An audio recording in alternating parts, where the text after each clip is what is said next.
As we get close to Saturday, May the 27th, with the 2017 Boxing Expo, especially with the induction ceremony being sold out, I'm starting to get a lot of the emails and correspondence that I got last year from a lot of people wondering about the induction process. So that's what this episode is going to be about.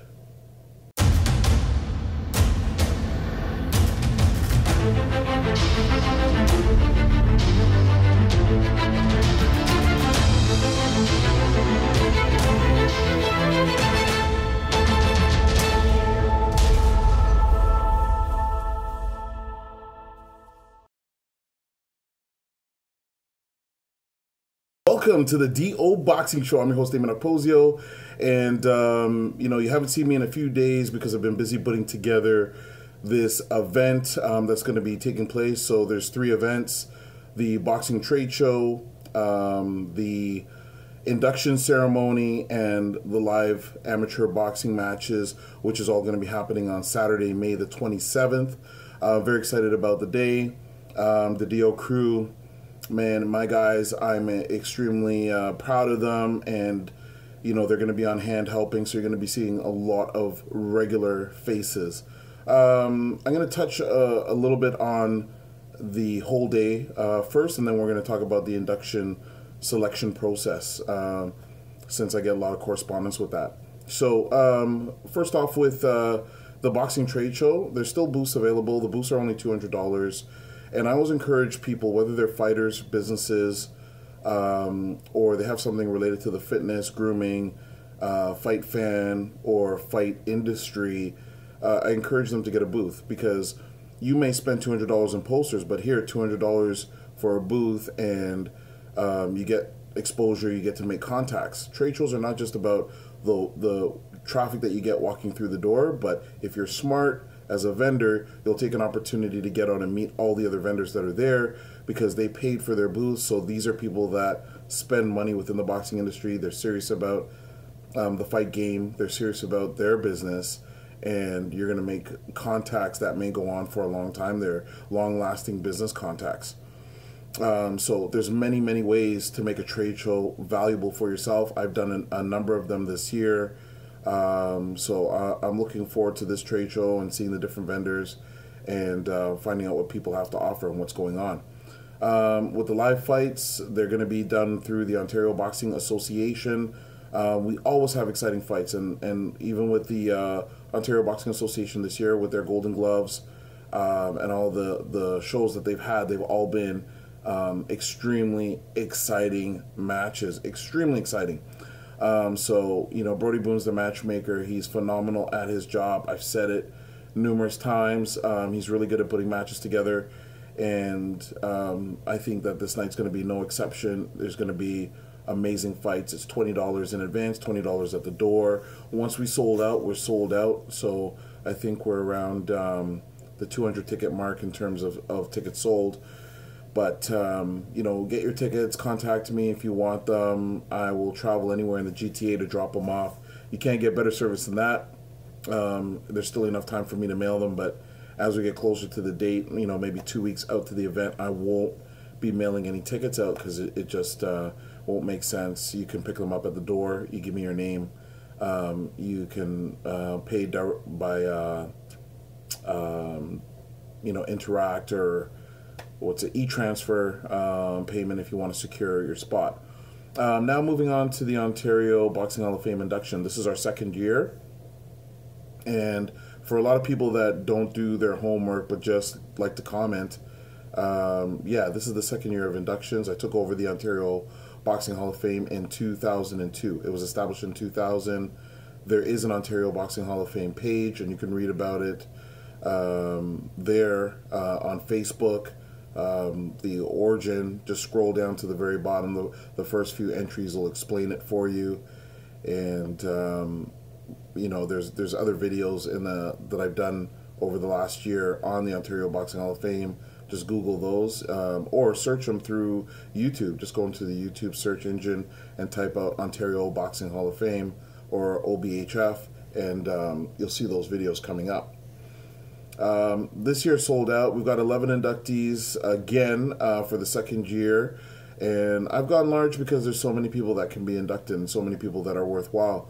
You know, people, I've had a lot of people approach me in very ignorant ways, wondering why people aren't inducted. I've had people question me as well, but, and I don't mind questions, and I don't mind, you know, people rolling up crazy ignorant, because that's the way that some people are, and you're going to get crazy answers from me when you do that, as some people have noticed already. You ask me a stupid question, I'm going to give you a stupid answer.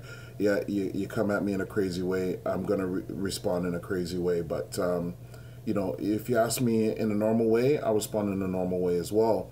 And you know, for the people that are asking in a normal way, what is the criteria of somebody getting inducted, or you haven't looked at any of the past videos, or you haven't taken the time to read any of the literature that I've had on the Ontario Boxing Hall of Fame, I'll say it here, and hopefully you get an opportunity to see this video, or talk to someone who has seen this video. But this is the second year of inductions. We're doing 11 inductees.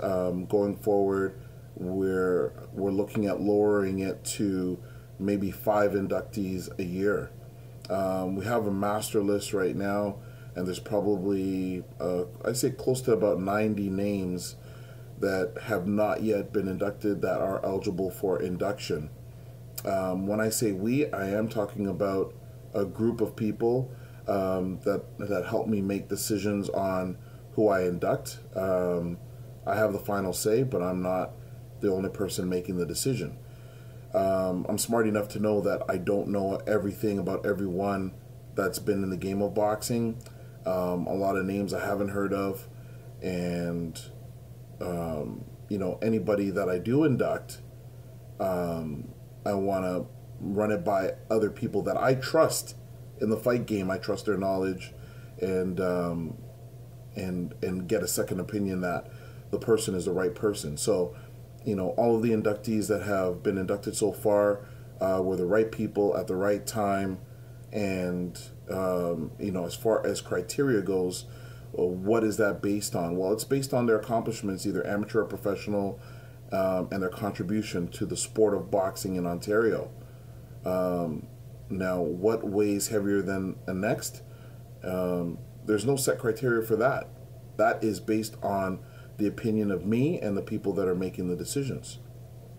Now, whether somebody is inducted in a certain time frame, that depends on my knowledge of the person, one, and two, my ability to confirm their accomplishments. So there's some people on my list that, you know, I still have to research. I still have to get the information on them, and that takes time.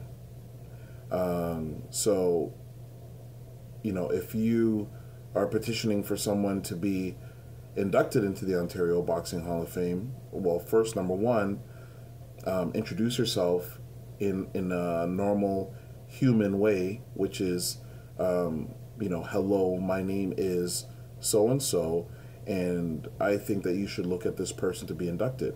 And I have to break it down like that because it seems like some of you don't know how to do that.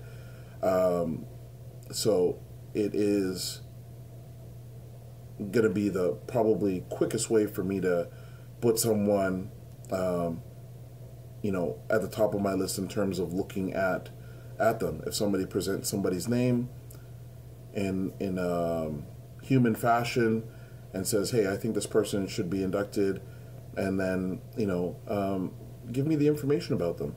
I may not have heard about them. I've been in the fight game for 25 years. There's a lot of names I haven't heard of. I've been in boxing for 25 years, and there's people that haven't heard of me that have been in the game just as long.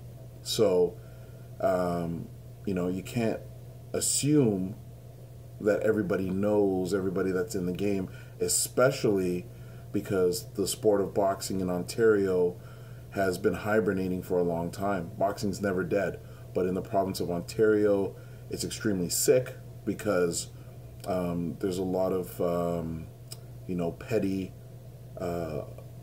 clickiness, and you know, a lot of infighting, a lot of tribalism, amongst the people in boxing in the clubs. Like, there's two associations that don't support each other. I know that the Ontario Boxing Association, will allow people from Boxing Ontario to compete in their organization, but Boxing Ontario will not allow, people from the Ontario Boxing Association to compete. That's an example.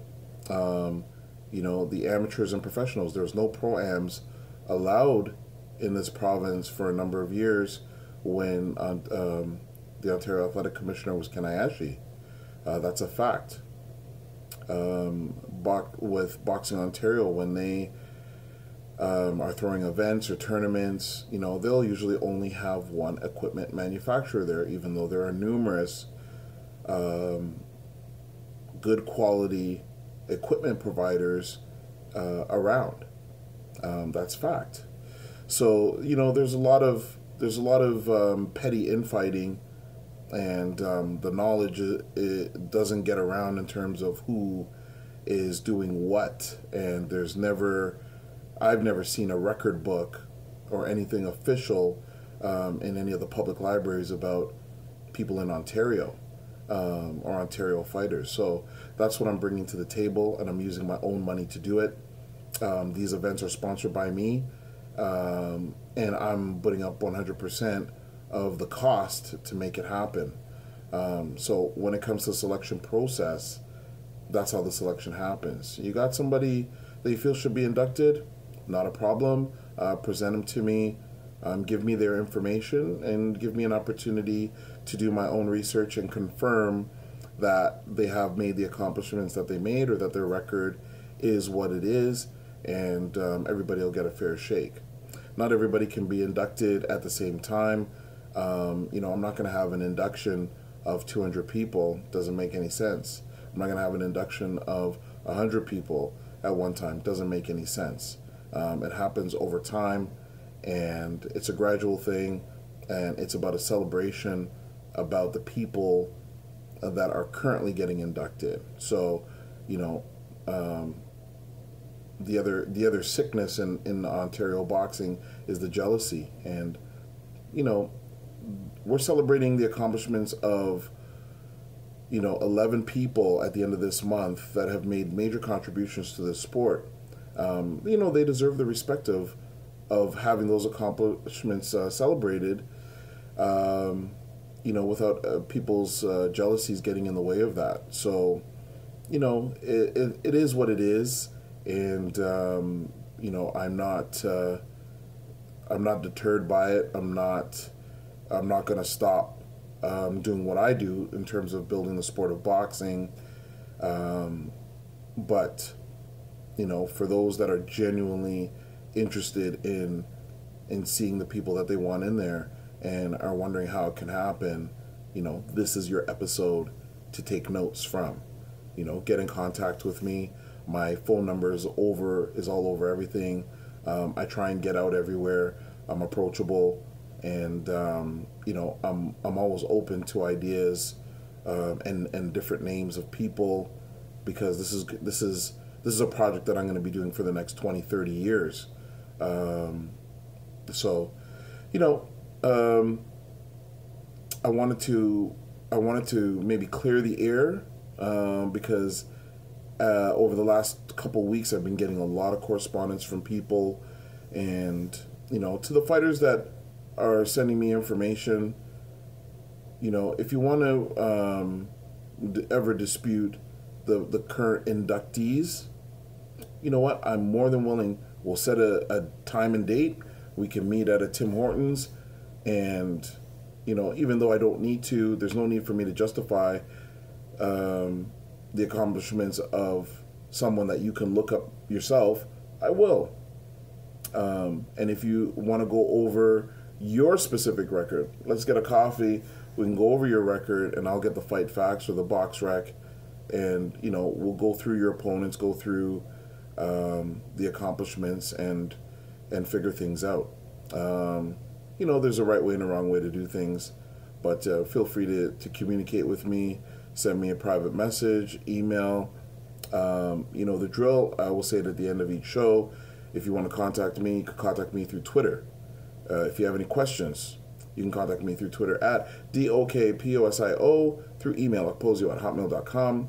And you can subscribe to every episode of the DO Boxing Show so you can understand what's going on from my perspective in the world of boxing. Again, hey man, if you don't want to, don't. I love the sport of boxing. I appreciate all the people that have, made their accomplishments, and I truly believe that the accomplishments, especially from the people in Ontario, need to be celebrated. That's my view. That's why I put up my own money to make sure that happens. Thanks for tuning into this episode. It was a bit of a long one, but I wanted to be very clear on where I stood. And remember, you can leave comments anywhere in the comment section. If they're ignorant, I might just block it. I might just leave it. I don't know. I might want people to see what you said. Who knows? But I've enjoyed this episode. Hopefully you have too. And remember, you can subscribe to get every episode of the DO Boxing Show. Thanks for tuning into this episode, and we'll catch you on the next one.